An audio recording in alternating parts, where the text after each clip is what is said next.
Well, good morning. Thanks for stopping by. It's chilly at 9,000 feet elevation. That's right, I am no longer in West Texas.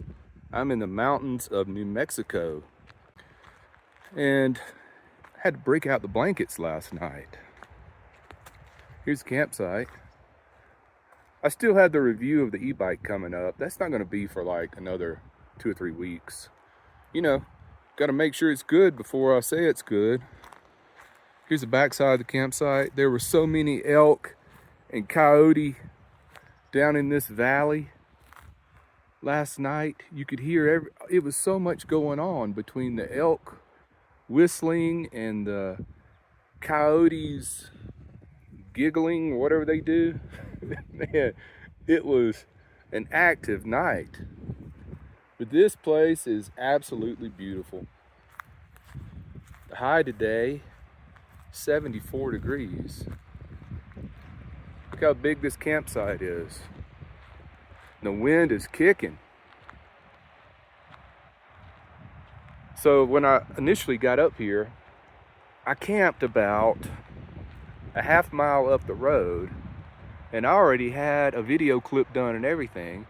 And while I was making the video, there was a sign there that said no camping. I was too close to a little cow pond and can't camp near cow ponds around here. So I had to break camp and move on down the road. So I'm pretty sure this is national forest. It could be BLM because there's cows everywhere. The cows just roaming around. Here's the road, and there is some really seriously rough spots on this road. Right here it looks great, right? Well, coming into this place, you go through some, it looks like you're just going through a creek bed. So the plan today is I'm going to take the e-bike and ride around, see what other campsites are up here. Give you a view this way. And I've seen a few trucks come by, and it was pretty crowded.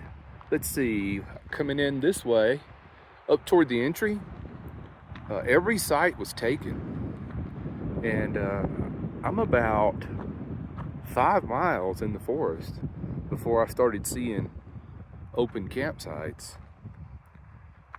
And I'm glad that I wasn't allowed to camp at the other place, just right down the road, because this one is much more level and it's bigger.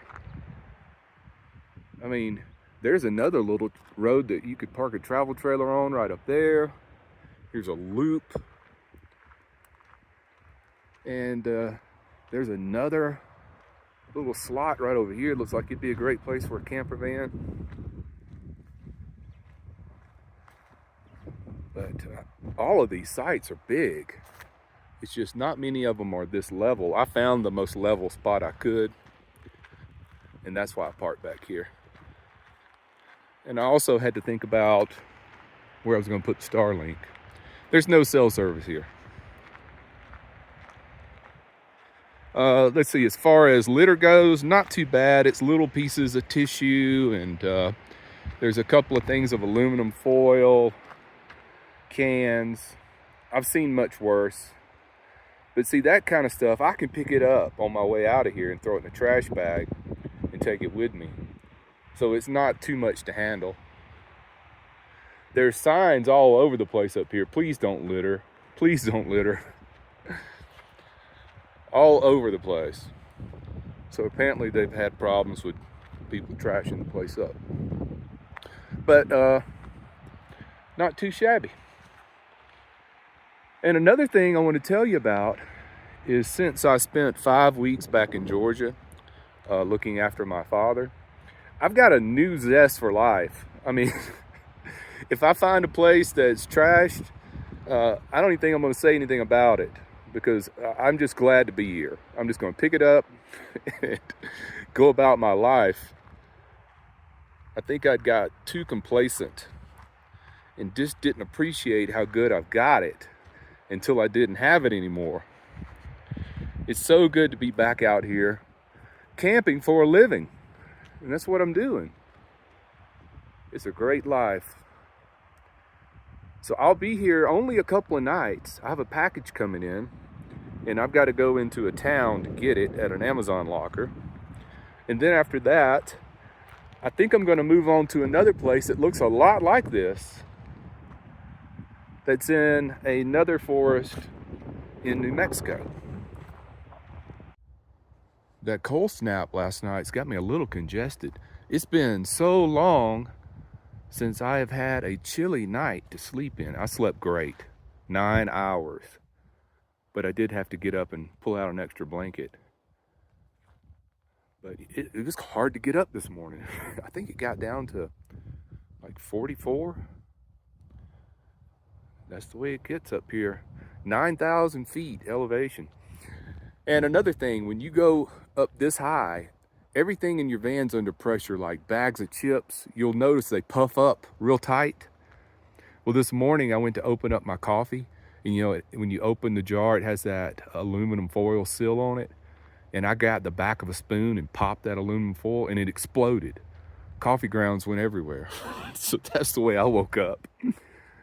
Yeah, everything. I started noticing my little water spray bottle. I had to loosen it to let the pressure off of it. Everything pressurizes. Just go in a grocery store up here and go over and look at the aisle that has all the chips, and all the bags will be puffed up really tight. And I notice that happens when you get to a place that's over 9,000 feet.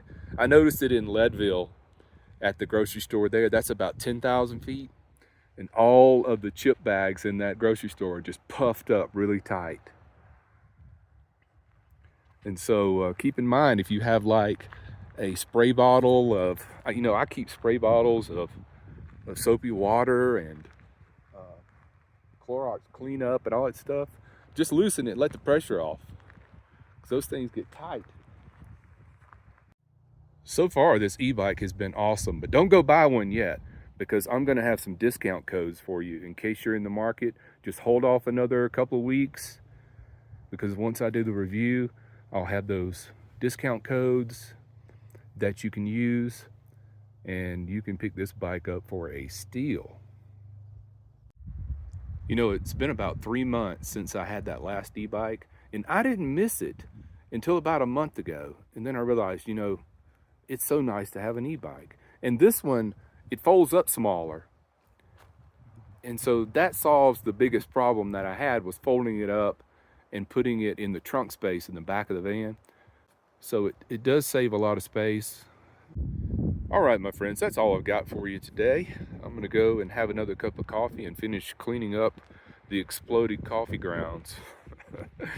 All right, I'll check in later. Thanks for watching. Take care, be well, and smash the bell.